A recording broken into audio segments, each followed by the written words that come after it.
Value-nomics. So how many of you out there are like me, and you've done all your research, and you've done all your due diligence, and you've tracked the market, you've done all of your analysis, you've shopped around, you've found that card or that sealed product that you want, you know it's the best price, you know in your head that it's undervalued, and you don't listen to the angel on that shoulder telling you all the good things about it. You don't make that play. Instead, you listen to the devil on the other shoulder, right? And you listen to all the negative things in your head about it. There's way too much of this out there. No one really wants this card or this product. There's probably people sitting on mountains of this product or this card. The collectible hobby as a whole is going to go down. And you let all this fear into your head and you go, yeah, maybe I'll wait on that one. And you put it on your watch list and forget about it. And then a few days, a week, maybe a month go by. And you start thinking about that card or that item again, and you go check on your watch list and you can't find it. So then you look at the ended listings and, oh, there it is. It's sold. And so you say, okay, no problem. Missed out on that one. Let me go search and find the next lowest one. And so you boop, boop, boop, boop, boop, search for it. And you start thinking, where are they all at? And so you check your search bar and say, I must have spelled something wrong. Let me check this. And no, you didn't spell anything wrong. That's the right search. And so then you go to the sold listings and you say, that's where they all went. And you see every single day for the past week, 2 weeks, there have been 1 or 2 sold every single day. And you can just see the prices going up, up, up, up, and up. Kind of like Mario. Boop, boop, boop, boop, boop, boop, boop. And then you go back to the market and you say, wow, I literally saw this item now go up 50, 100%, 2x, 3x in a matter of a week or a month. And I get it. I know there's manipulation out there. I know there are buyouts that are happening, but it's not as widespread as people might think.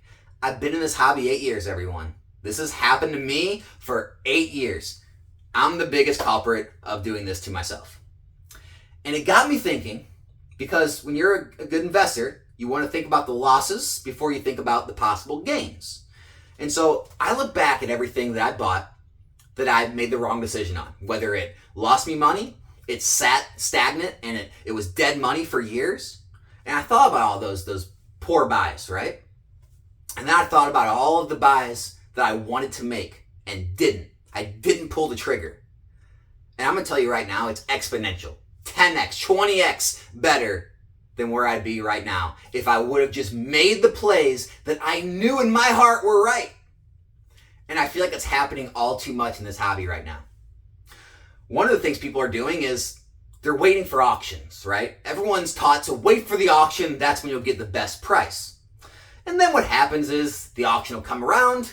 You'll say, hey, finally it's at auction. And you'll go look at the market for that card or that box, and you'll say, okay, so it's going for $100, and that's the lowest listing, and then there's one for 110, another one for 110, another one for 120, and then 130, 140, 150, 200. And you say, okay, great, I'm going to get this for under $100. And then that auction starts running. And over the course of that auction, that $100 box sells. And then those 110 boxes sell. And then the 120, and then the 130. And before you know it, you check the auction a few days later, and it's at $100, and you're thinking, what? What's going on here? I can go buy it now for $100. Okay, screw the auction, I'll go buy it. And you go look, and you say, where are they all at? They're gone. Now the price is 30% higher. Congratulations. And you think to yourself, well, I'm not paying $130. I'll just overbid this auction at the end. And then as the auction nears the end of the auction, that 130 box or that 130 card sells, and then the 140 and the 150, and now the lowest card or the box on the market is $180, $200. And the last day of that auction, the auction's at 120, and you try to put a bid in at the last second, but it jumps to $150, and you literally watch before your eyes a 50% price move in a matter of a week. Who's been there? I've been there. And I get it. We can chalk it up to manipulation or buyouts. That's great. But here's the thing. You can't manipulate the entire market, every single card, every single item. What it comes down to is there's so many more eyes on these products now. You have Discord groups. You have tons of YouTube communities. There's a lot more people watching these than there used to be. And unless it's a super modern box or super modern card that have plentiful supply available, when you start getting back into the sun and moon, the XYs and farther back, there's a lot less supply available of those cards in those boxes.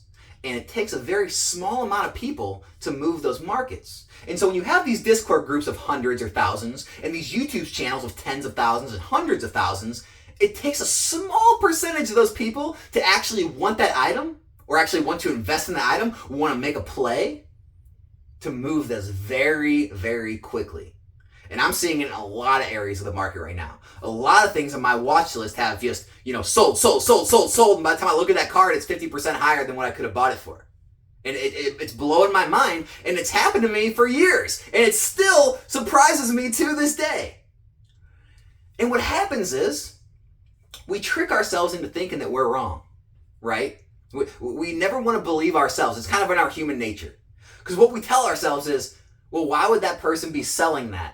Right? Why would they be listing it that low? There must be something wrong with it. It must be a fake. They must have a ton of those available. They must know something I don't. And then you start convincing yourself, well, why wouldn't everyone else be buying it? Other people had to have seen this. I see there's watchers. It has 10 watchers on this card. Why wouldn't they be buying it if it was that good of a deal? Obviously, it's not that good of a deal. I'm just tricking myself. I'm going to let it go. And we constantly battle against ourselves when, I know in my experience, if I would have just taken the plays over these years, I'd be so much better off. Have a lot larger collection, would have made a lot more gains in my investments, and be a lot happier because I wouldn't feel that regret. Because I'll tell you one thing, you're going to feel the regret so much harder when you see those plays take off without you than having a few plays sitting on the shelf not moving, or maybe losing a few percent on those plays. I promise you that. The loss factor far outweighs the buy and made a small mistake factor. And it always does. And so I would just challenge everyone to block out the fear. I know I talk about it a lot on the channel. I don't want to sound like a broken record, but block out the fear of, the hobby market collapsing, and the fear of the US dollar losing value, and the rumors of world economies and wars and all these things going on. And, try to stay out of the negative, Discord groups and negative YouTube channels. And you know what? Even if you do visit those, it's important to take other people's opinions. There's a lot of people who are smart in this hobby, who have had a lot of success, right? They're very experienced and knowledgeable. It's smart to take their advice. It's smart to take advice from communities and then make your own, mind up, form your own opinion of something with all that advice. But I will tell you one thing. When you go to these groups and you're in these chats and you're in these comment sections and you see a majority of people all saying one thing, they could be right. But that's a lot of the time when that one thing has the most exponential rise because no one saw it coming. So my challenge to you is, if you see it coming, if you find those niche products, you've done your research, you're following the market, you have a budget ready for it, right? I'm not telling you go max out credit cards and buy anything on any whim. You have the budget ready. You want to buy that item. I challenge you to take those risks more often, because more times than not, it's probably going to work out in your favor. Especially in this market where things move so quickly these days. There's so many people involved. And if you don't have, an infinite amount of these boxes that are at release when a new set gets released, or, after these sets get released where you have like an seemingly infinite amount of these PSA 9s and PSA 10s of these new set cards on the market, if you start moving back to some of these older generations and older sets, you don't have all the time in the world, right? The window's closing, and those plays are disappearing faster and faster each day. And so when you see a chance, take those chances, because this market nowadays, it's not slowing down. It's moving faster than ever. There's more money coming in. There's more eyes on every product, and if you blink, you just might miss it. Hope that helps. That's all I got for today. I'm out.